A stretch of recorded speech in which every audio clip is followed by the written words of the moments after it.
Hi, ഞാൻ doctor Juhi Das, Q&B health കെയറിലെ homeopathic ഫിസിഷ്യനാണ്.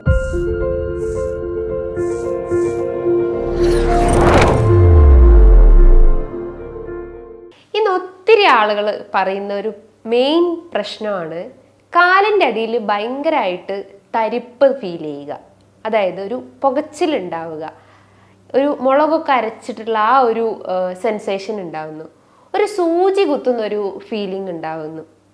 ഇതിപ്പോൾ കാലുകളിൽ മാത്രമല്ല, ചില ആളുകൾ പറയും കൈകൾക്കായാലും ഈ ഒരു പ്രശ്നങ്ങൾ ഉണ്ടാവുന്നു. ശരീരം ആസകല ഒരു പുകച്ചിൽ അതുപോലെ ഒരു വീക്ക്നെസ് അനുഭവപ്പെടുന്നു. എന്തുകൊണ്ടാണ് ഇത്തരം ലക്ഷണങ്ങൾ പ്രായമായവരിൽ കാണിക്കുന്നത്? ഇത് കുട്ടികളെ ഒന്നും എഫക്റ്റ് ചെയ്യാറില്ലേ? ഇതിൻ്റെ കാരണങ്ങൾ എന്തൊക്കെയാണ് നമ്മൾ ഇതിനെ മാനേജ് ചെയ്യേണ്ടത്? അല്ലെങ്കിൽ നമ്മുടെ ലൈഫ് സ്റ്റൈലിൽ നമ്മൾ എന്തൊക്കെ ചേഞ്ചസ് വരുത്തിയാലാണ് ഇത്തരം സിംറ്റംസ് അല്ലെങ്കിൽ ഇത്തരം ലക്ഷണങ്ങളെ നമുക്ക് കുറയ്ക്കാൻ പറ്റുന്നത്? ഇന്നത്തെ വീഡിയോയിലൂടെ നമുക്കതൊന്ന് ഡിസ്കസ് ചെയ്യാം. നമുക്കറിയാം, നമ്മുടെ ശരീരത്തിൽ ഒട്ടനവധി നാഡികളുണ്ട്. അതും ഓരോ ഫങ്ഷൻസാണ് നമ്മളെ ബോഡിയിൽ ചെയ്യുന്നത്. Sensory nerves, motto nerves, autonomic nerves. Sensory nerves എന്ന് പറയുമ്പോൾ എന്താ?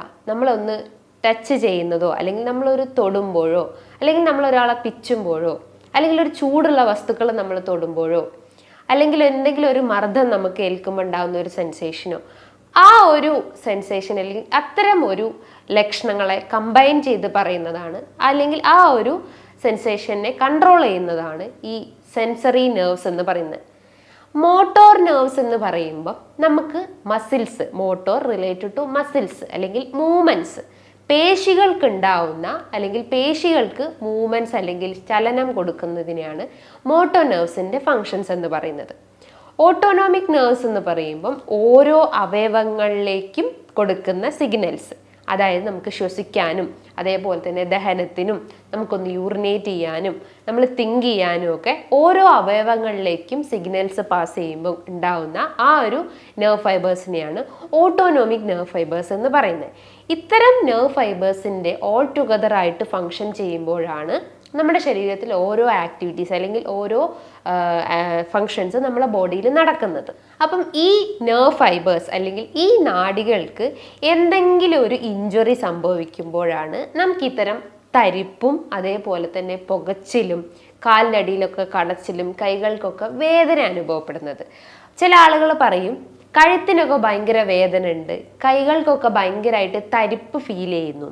അതിൻ്റെയൊക്കെ ഒരു റീസൺസ് എന്ന് പറയുമ്പോൾ എന്താണ്? നമ്മുടെ കഴുത്തിലുണ്ടാവുന്ന കശേരുകളിലൂടെ പാസ് ചെയ്ത് പോകുന്ന നാഡികൾക്ക് എന്തെങ്കിലും ക്ഷതം സംഭവിക്കുമ്പോഴാണ്, അല്ലെങ്കിൽ ആ ഒരു കശേരുകൾക്ക് അമർന്നു പോകുമ്പോൾ അല്ലെങ്കിൽ കശേരുകൾക്ക് ഡാമേജ് സംഭവിക്കുമ്പോഴാണ് നമുക്ക് കഴുത്തിലും അതേപോലെ കൈയിലൊക്കെ തരിപ്പുകൾ അനുഭവപ്പെടുന്നത്. ഈ റിസ്റ്റ് റീജിയണിലൊക്കെ നമുക്ക് തരിപ്പ് ഫീൽ ചെയ്യുക, അല്ലെങ്കിൽ ഉള്ളം കൈകളിലൊക്കെ ഒരു സൂചി കുത്തുന്ന ഒരു സെൻസേഷനൊക്കെ ഉണ്ടാവുന്നുണ്ടെങ്കിൽ അവിടെ ഉണ്ടാവുന്ന നാഡികൾക്ക്, അതായത് എസ്പെഷ്യലി മീഡിയൻ നെർവ്സിനൊക്കെ തരിപ്പ് സംഭവിക്കുമ്പോൾ അല്ലെങ്കിൽ അതിന് ക്ഷതമേൽക്കുമ്പോഴാണ് ഇത്തരം സിംറ്റംസ് കാണപ്പെടുന്നത്. ഇതേപോലെ തന്നെ നമ്മുടെ കാലിൻ്റെ അടിയിലും ഇത്തരം ലക്ഷണങ്ങൾ കാണപ്പെടാം. അതായത് ചില ആളുകൾ പറയും ഈ ഒരു ഉപ്പൂറ്റീൻ്റെ അവിടെ ഭയങ്കര വേദന ഫീൽ ചെയ്യുന്നു, അല്ലെങ്കിൽ ഒരു സൂചി കുത്തുന്ന പോലെ അല്ലെങ്കിൽ എന്തോ ഒരു ആണിയൊക്കെ തറച്ച് കിടക്കുന്ന പോലത്തെ ഒരു വേദന ഉണ്ടാവുന്നു. നമ്മളൊരു സ്റ്റെപ്പ് നടക്കുമ്പോഴൊക്കെ ആയിരിക്കും ഇത്തരം വേദനകൾ വർദ്ധിക്കുന്നത് കേട്ടിട്ടുണ്ട്. അപ്പോൾ അതിൻ്റെ ഒരു കാരണം എന്ന് പറയുമ്പം നമ്മുടെ ഉപ്പൂറ്റീൻ്റെ അടിയിൽ, അതായത് നമ്മുടെ ആ ഒരു പാദത്തിൻ്റെ അടിയിലായിട്ട് ഒരുപാട് എല്ലുകളുണ്ട്. അതായത് കാൽക്കേനിയം എന്ന് പറയുന്ന ആ ഒരു എല്ലിൻ്റെ അമിതമായിട്ടുള്ള വളർച്ച അല്ലെങ്കിൽ അത് എക്സ്ട്രാ ഗ്രോത്ത് ആയി വരുമ്പോഴാണ് നമുക്ക് വേദന അനുഭവപ്പെടുന്നത്. അതിൻ്റെ അടിയിൽ കൂടെ ഒരുപാട് പേശികൾ കടന്നു പോകുന്നുണ്ട്. അതായത് പ്ലാന്റാർ ഫേഷ്യ എന്ന് പറയും. ഫേഷ്യ എന്ന് പറയുമ്പോൾ പേശികൾ അല്ലെങ്കിൽ മസിൽസിനെ സംബന്ധിച്ചിട്ടുള്ളതാണ്. അപ്പോൾ ഈ ഫേഷ്യക്ക് എന്തെങ്കിലും ഡാമേജ് സംഭവിക്കുമ്പോൾ അല്ലെങ്കിൽ അതിങ്ങനെ വലിഞ്ഞു മുറുകുമ്പോഴാണ് നമുക്ക് കാലിൻ്റെ അല്ലെങ്കിൽ പാദത്തിൻ്റെ അടിയിലായിട്ട് വേദന അനുഭവപ്പെടുന്നത്. അതേപോലെ തന്നെ ചില ആളുകൾ പറയും പാദത്തിൻ്റെ മുകളിലായിട്ട് അല്ലെങ്കിൽ നമ്മളെ കണങ്കാലിൻ്റെ ഭാഗത്തേക്കൊക്കെ ആയിട്ട് വേദന അനുഭവപ്പെടുന്നു എന്ന്. അതിനെയാണ് നമ്മൾ അക്ലീസ് ടെൻഡൻസ് എന്ന് പറയുന്നത്, അല്ലെങ്കിൽ അക്ലീസ് ടെൻഡനൈറ്റിസ് എന്ന് പറയുന്നത്. ടെൻഡനൈറ്റിസ് എന്ന് പറയുമ്പോൾ എന്താ, ആ ടെൻഡൻസിന് ഉണ്ടാവുന്ന നീർക്കെട്ട് അല്ലെങ്കിൽ ആ ഒരു നാഡികൾക്ക് ഉണ്ടാവുന്ന നീർക്കെട്ടിനെയാണ് അക്ലീസ് ടെൻഡനൈറ്റിസ് എന്ന് പറയുന്നത്. അപ്പോൾ അതുകൊണ്ടാണ് നമുക്ക് നടക്കുമ്പം വേദന ഉണ്ടാവുന്നത്. ഒരു ഷൂസൊക്കെ ഇട്ട് നടക്കുന്ന ആളുകൾക്കാണ് ഇത് ഏറ്റവും കൂടുതൽ വർദ്ധിച്ചു വരുന്നത്. അല്ലെങ്കിൽ കുറേ നേരം നമ്മൾ നിന്ന് ജോലി ചെയ്യുന്ന ആളുകൾക്കാണ് ഇത് ഏറ്റവും കൂടുതൽ വർദ്ധിക്കുന്നത്. അപ്പോൾ അതിൻ്റെയൊക്കെ ഒരു കാരണം എന്ന് പറയുമ്പം നമുക്ക് നമ്മുടെ പേശികൾക്കോ അല്ലെങ്കിൽ ആ നാഡികൾക്കോ അല്ലെങ്കിൽ അവിടെയുള്ള ജോയിൻസിനൊക്കെ ക്ഷതമേൽക്കുമ്പോഴോ അല്ലെങ്കിൽ അതിനെന്തെങ്കിലും ഒരു ഇഞ്ചുറി സംഭവിക്കുമ്പോഴാണ് ഇത്തരം വേദനകൾ അനുഭവപ്പെടുന്നത്. ചില ആളുകൾ പറയും കാലിൻ്റെ ആ ഒരു കണങ്കാലിൻ്റെ ഭാഗത്ത് അല്ലെങ്കിൽ സൈഡിലൊക്കെ ആയിട്ട് ഭയങ്കര വേദന ഉണ്ടാവുന്നു, ആ ജോയിൻസ് ഒക്കെ അതായത് ആംഗിൾ റീജിയനൊക്കെ ഭയങ്കരമായിട്ട് വേദന അനുഭവപ്പെടുന്നു. അതിൻ്റെ ഒരു റീസൺസ് എന്ന് പറയുമ്പം അതിലൂടെ പാസ് ചെയ്തു പോകുന്ന, അതായത് ടാർസൽ ടണൽ സിൻഡ്രോം എന്ന് പറയും അതിന് മെഡിക്കലി, ടാർസൽ ടണൽ സിൻഡ്രോം.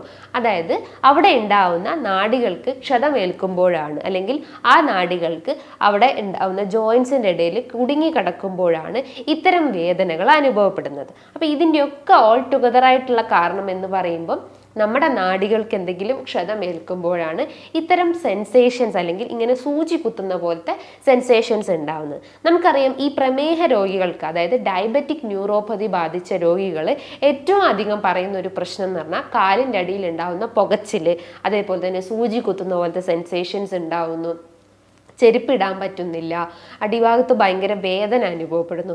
ഇതിൻ്റെ ഒരു റീസൺസ് എന്ന് പറയുമ്പം അവരുടെ ശരീരത്തിൽ രക്തത്തിലുണ്ടാവുന്ന അധികമായിട്ടുള്ള പഞ്ചസാരയുടെ അളവ് അല്ലെങ്കിൽ ബ്ലഡ് ഷുഗർ ലെവൽ കൂടിയിട്ടുണ്ടെന്ന് മനസ്സിലാക്കാം. അതുമൂലമാണ് നമ്മുടെ നാഡികൾക്ക് ക്ഷതം സംഭവിക്കുന്നത് അല്ലെങ്കിൽ നാഡികൾക്ക് വീക്ക്നെസ് അനുഭവപ്പെടുന്നത്. അപ്പോൾ നമുക്ക് കാലിനടിയിൽ ഇത്തരം തരിപ്പുകൾ അനുഭവപ്പെടാം. കൈകളിലും ഉള്ളം കൈകളിലും ഇത്തരം പ്രശ്നങ്ങൾ രൂപപ്പെട്ടിട്ടുണ്ട്. അപ്പോൾ നമ്മൾ എന്താ ശ്രദ്ധിക്കേണ്ടത്, നമ്മളെ പ്രമേഹം നമ്മൾ കൺട്രോൾ ചെയ്യാൻ ശ്രമിക്കുക. അതേപോലെ തന്നെ അമിത വണ്ണമുള്ള ആളുകളിലും ഇത്തരം പ്രശ്നങ്ങൾ കണ്ടുവന്നിട്ടുണ്ട്. അതായത് നമ്മൾ ഓവർ വെയിറ്റ് കാരണം നമ്മളെ ജോയിൻസിൻ്റെ ആ ഒരു വെയിറ്റ് ബെയറിങ് കപ്പാസിറ്റി നഷ്ടപ്പെട്ടു പോകുന്നു. അപ്പോൾ നമുക്ക് ഓരോ ജോയിൻസിനും വേദന അനുഭവപ്പെടാറുണ്ട്. അതേപോലെ നിങ്ങളുടെ ശരീരത്തിൽ എന്തെങ്കിലും ന്യൂട്രീഷണൽ ഡെഫിഷ്യൻസി, അതായത് വൈറ്റമിൻ ഡി, അതേപോലെ തന്നെ കാൽഷ്യം, സിങ്ക്, സെലീനിയം, ഇങ്ങനെ എന്തെങ്കിലും പോഷകാഹാരക്കുറവ് മൂലവും നിങ്ങൾക്ക് ഇത്തരം സിംറ്റംസ് രൂപപ്പെടാനുള്ള ചാൻസസ് വളരെ കൂടുതലാണ്. അപ്പോൾ നമ്മൾ ഇത്രയും കലോറി അടങ്ങിയിട്ടുള്ള ഭക്ഷണങ്ങളൊക്കെ കഴിക്കുമ്പോഴും അല്ലെങ്കിൽ കൂടുതൽ ഷുഗർ അടങ്ങിയിട്ടുള്ള ഭക്ഷണങ്ങളൊക്കെ കഴിക്കുമ്പോഴും ഇത്തരം സിംറ്റംസ് രൂപപ്പെടാം. കാരണം നമ്മുടെ ശരീരത്തിൽ എഗെയിൻ ആ ഒരു ഫാറ്റ് മോളിക്യൂൾസ് നമ്മുടെ ബോഡിയിൽ ഡെവലപ്പ് ചെയ്യുന്നു അല്ലെങ്കിൽ അത് ഡിപ്പോസിറ്റ് ചെയ്യുന്നു. അപ്പോൾ അതുമൂലം നമുക്ക് അമിതവണ്ണത്തിൻ്റെ ഇഷ്യൂസ് ഉണ്ടാവുന്നു. ഇത്രയും കലോറി അടങ്ങിയിട്ടുള്ള ഭക്ഷണങ്ങൾ കഴിച്ചിട്ടും നമ്മൾ കൃത്യമായിട്ട് വ്യായാമം ചെയ്തിട്ടില്ലെങ്കിലും ഇത്തരം സിംറ്റംസ് രൂപപ്പെടാനുള്ള ഒരു ചാൻസസ് ഉണ്ട്. ഞാൻ പറഞ്ഞു നമ്മുടെ ശരീരത്തിൽ motto nerves, sensory nerves, autonomic nerves, ഇത്തരം നെർവ്സ് നമ്മുടെ ശരീരത്തിൽ അടങ്ങിയിട്ടുണ്ട്. ഈ ഓരോ നെർവ്സിനും ഓരോ ഫങ്ഷൻസ് ഉണ്ട്. അതായത് ഓട്ടോണോമിക് നെർവ്സ് എന്ന് പറയുമ്പോൾ ഓരോ ഓർഗൻസിന് സപ്ലൈ ചെയ്യുന്നു.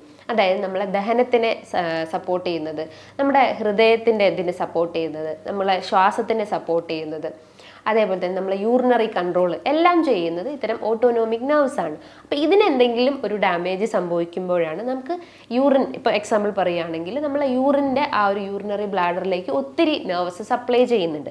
അപ്പോൾ ആ ഒരു നാഡികൾക്ക് എന്തെങ്കിലും ഒരു ഇഞ്ചുറിയോ അല്ലെങ്കിൽ എന്തെങ്കിലും ഒരു വീക്ക്നെസ്സോ ബലക്ഷയം ഉണ്ടാകുമ്പോഴാണ് നമുക്ക് യൂറിനറി ട്രബിൾസ് വർദ്ധിക്കുന്നത് അല്ലെങ്കിൽ മൂത്ര സംബന്ധമായിട്ടുള്ള ബുദ്ധിമുട്ടുകൾ വർദ്ധിച്ചു വരുന്നത്. അതായത് ഇടയ്ക്കിടയ്ക്ക് ടോയ്ലറ്റിൽ പോകുന്ന ഇഷ്യൂസ് ഉണ്ടാകുന്നത്. അതേപോലെ തന്നെയാണ് നമ്മുടെ ദഹനം കറക്റ്റ് അല്ലെങ്കിൽ ദഹനത്തിന് സപ്ലൈ ചെയ്യുന്ന നാഡികൾക്ക് എന്തെങ്കിലും ക്ഷതം സംഭവിക്കുമ്പോഴാണ് നമുക്ക് മലബന്ധം പോലത്തെ പ്രശ്നങ്ങൾ രൂപപ്പെടുന്നത്. അപ്പോൾ അതായത് നമ്മുടെ ഒരു മരത്തിൻ്റെ വേരുകൾ പോലെയാണ് നമ്മുടെ ശരീരത്തിലെ ഓരോ നെർവ്സും അല്ലെങ്കിൽ ഓരോ നാഡികളുടെയും ഫങ്ഷൻ. അതായത് ഒരു സപ്ലൈ കട്ടായിട്ടുണ്ടെങ്കിൽ അതിനെ കോൺട്രിബ്യൂട്ട് ചെയ്യുന്ന മറ്റുള്ള ഏരിയാസ് മൊത്തം കംപ്ലീറ്റ് ആയിട്ട് ഡാമേജ് ആയിപ്പോകും. അപ്പം ഈ നെർവ് ഫൈബേഴ്സിനെയൊക്കെ പ്രൊമോട്ട് ചെയ്യാനും അല്ലെങ്കിൽ അതിനെ സ്ട്രെങ്തൻ ചെയ്യാൻ വേണ്ടിയിട്ട് നിങ്ങളെ ഡയറ്റിലാവട്ടെ അല്ലെങ്കിൽ നിങ്ങളെ എക്സസൈസ് ആവട്ടെ ഈ രണ്ട് കാര്യങ്ങൾ ഫോക്കസ് ചെയ്യാൻ ശ്രമിക്കുക. അതായത് മെയിൻലി നിങ്ങളുടെ ഭക്ഷണത്തിൽ കാൽഷ്യം അടങ്ങിയിട്ടുള്ള ഭക്ഷണങ്ങൾ എടുക്കാൻ ശ്രമിക്കുക. അതായത് ചെറിയ മത്സ്യങ്ങളും ഇലക്കറികളും നട്ട്സും സീഡ് ഐറ്റംസും നിങ്ങളുടെ ഭക്ഷണത്തിൽ ഉൾപ്പെടുത്താൻ ശ്രമിക്കുക. അതേപോലെ തന്നെ വൈറ്റമിൻ ഡി അടങ്ങിയിട്ടുള്ളതും വൈറ്റമിൻ B12 അടങ്ങിയിട്ടുള്ള അല്ലെങ്കിൽ വൈറ്റമിൻ ബി കോംപ്ലക്സ് അടങ്ങിയിട്ടുള്ള ഭക്ഷണങ്ങൾ എടുക്കാൻ ശ്രമിക്കുക. ഈ വൈറ്റമിൻസും അല്ലെങ്കിൽ ഇത്തരം കാൽഷ്യം അല്ലെങ്കിൽ ഇത്തരം ന്യൂട്രിയൻസ് അടങ്ങിയിട്ടുള്ള ഭക്ഷണങ്ങൾ നിങ്ങൾ മെയിൻറ്റെയിൻ ചെയ്ത് കഴിഞ്ഞാൽ ഇത്തരം കാലിൻ്റെ അടിയിലുണ്ടാവുന്ന തരിപ്പും മരവിപ്പും നമുക്ക് കൺട്രോൾ ചെയ്യാൻ പറ്റുന്നതാണ്. ഇതോടൊപ്പം തന്നെ നിങ്ങളെ വെയിറ്റ് കൺട്രോൾ ചെയ്യുക, അതായത് നല്ല രീതിയിൽ എക്സസൈസ് അല്ലെങ്കിൽ വർക്കൗട്ട് ചെയ്തിട്ട് നിങ്ങളുടെ വെയിറ്റ് കഴിവതും കുറയ്ക്കാൻ ശ്രമിക്കുക. അതോടൊപ്പം തന്നെ നല്ല രീതിയിൽ നിങ്ങളെ ഉറക്കം, അതായത് ആ ഒരു സിർക്കാഡിയൻ റിതം നിങ്ങൾ കൃത്യമായിട്ട് ഫോളോ ചെയ്യാൻ ശ്രമിക്കുക. ഈ പറഞ്ഞിട്ടുള്ള കാര്യങ്ങൾ നിങ്ങൾ കൃത്യമായിട്ട് ഫോളോ ചെയ്ത് കഴിഞ്ഞാൽ ഇത്തരം ലക്ഷണങ്ങളെ നമുക്ക് കൺട്രോൾ ചെയ്യാൻ പറ്റും. ഇനിയിപ്പോൾ പ്രമേഹത്തിൻ്റെ ഇഷ്യൂസ് ഒക്കെ ഉള്ള ആളുകളാണെങ്കിൽ ആ ഒരു കോഴ്സ് നമ്മൾ കൺട്രോൾ ചെയ്യുക, അതായത് ഭക്ഷണത്തിലൂടെ ആയിട്ടും ഡയറ്റായിട്ടും നിങ്ങൾ കൺട്രോൾ ചെയ്യാൻ ശ്രമിക്കുക. ഇനി ഇതുമായി ബന്ധപ്പെട്ട് നിങ്ങൾക്ക് എന്തെങ്കിലും ഡൗട്ടുകൾ ഉണ്ടെങ്കിൽ താഴെ കാണുന്ന നമ്പറിൽ ബന്ധപ്പെടുക. നല്ലൊരു ഹെൽത്ത് ടോപ്പിക്കുമായി വീണ്ടും കാണാം. Thank you.